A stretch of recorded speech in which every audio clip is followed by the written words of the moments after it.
What's going on, guys? XPS 15 9570 here, doing my review. A lot of people have been asking a lot of different stuff about this laptop, and hopefully this review will answer a lot of those questions. So we'll just get right into it. Right off the bat, I will still say that I think this is the best looking laptop out there in this footprint.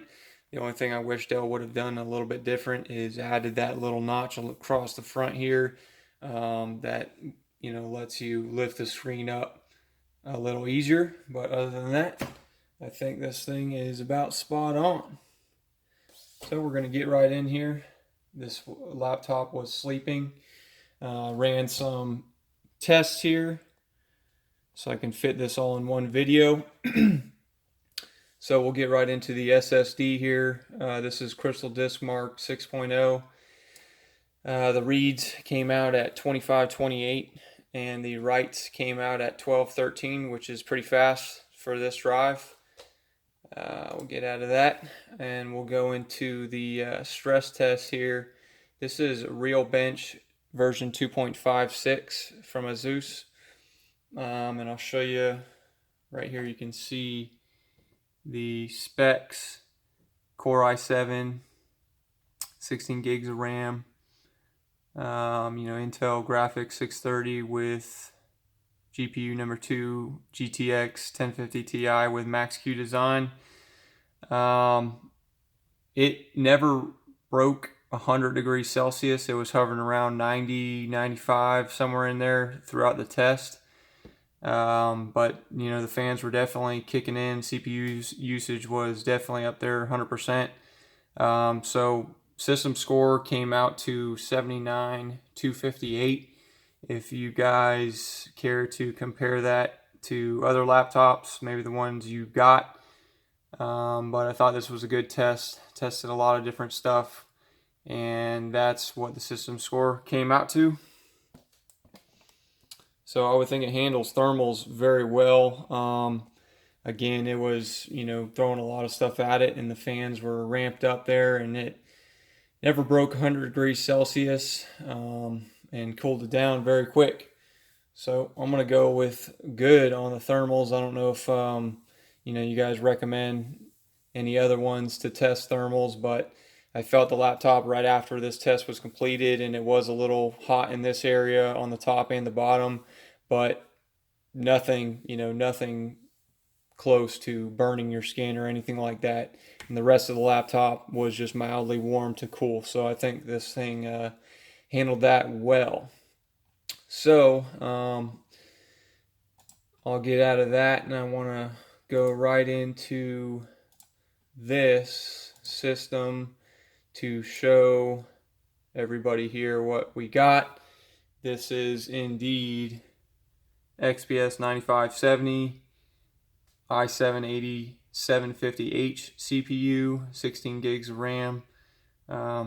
So it's not fake when you see that. Moving right along, I want to touch on the build quality. Keyboard has been really solid.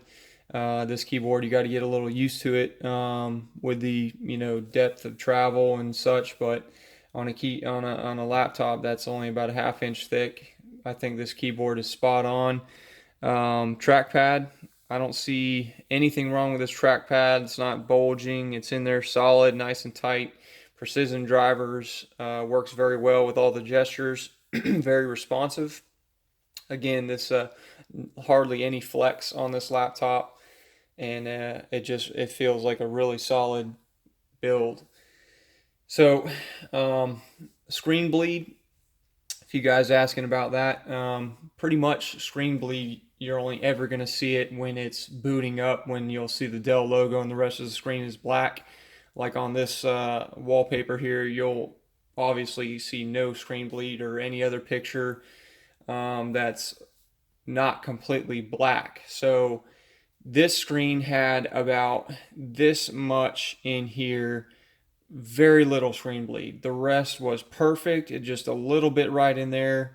And comparing that to my father's HP laptop that went for about $1,300, He had screen bleed all over, and it was absolutely terrible. But he never noticed it because, like I said, that's the only time you'll ever see screen bleed is when you have a totally black screen. So definitely very good on this panel here.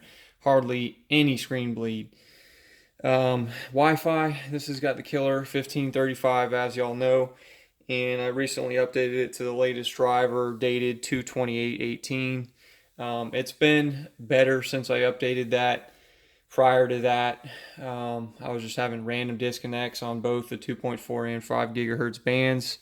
But it's user replaceable in this laptop, which is excellent. So you can, I think they go for like $40 for the latest killer 1550 or the Intel equivalent. So I might upgrade in the future just to have that little bit of overhead with Bluetooth 5.0. But I think, I'm definitely going to keep trying this card and put it through its paces. And with the latest driver, it seems to be more stable, but we'll see in the future. Fan noise.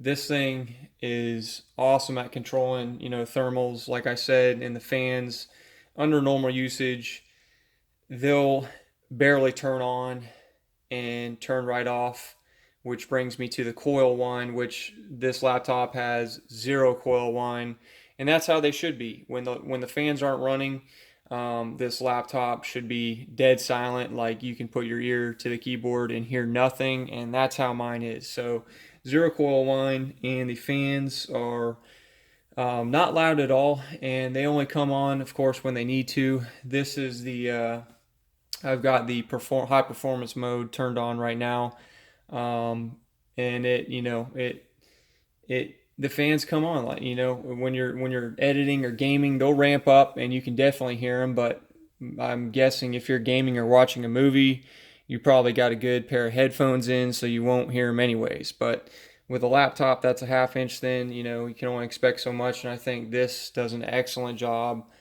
with the fans. So I've covered the thermals, SSD speed, fan noise, keyboard, Wi-Fi, screen bleed, the battery life. This is a 4K panel, and I've been averaging about 7 hours, 7+ hours actually.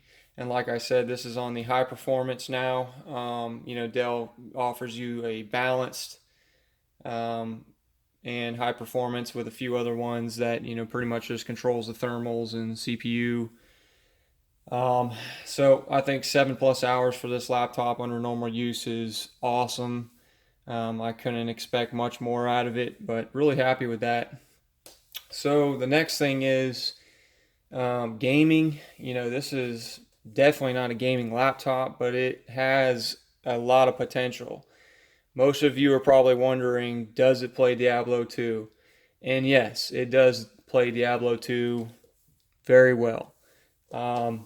So another game, I got Doom for you guys, and I'll open up the settings here to show you what I got. But pretty much at 1080p with medium settings, I would say you're getting 60 frames a second on this bad boy, and that's awesome in a laptop this thin. Some people wanted more, a 1060 or a 1070, but not in this type of laptop. This is a really skinny laptop, and you can only expect so much out of it. If you wanted a 1060 or 1070, I would definitely go with the Alienware. That way you don't have to worry about thermals or anything like that, because that's a 1060 is a beefy card compared to the 1080 Ti or 1050 Ti. So there's only so much you can expect out of a 1050 Ti, and I think this is the perfect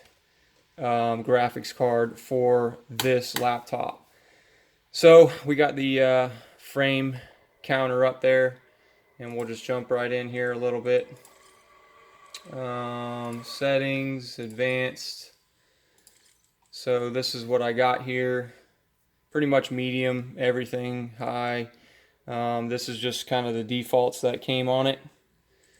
And when you get in there, it averages about 60 frames a second. It'll dip down to in the 50s there, but other than that, it works great.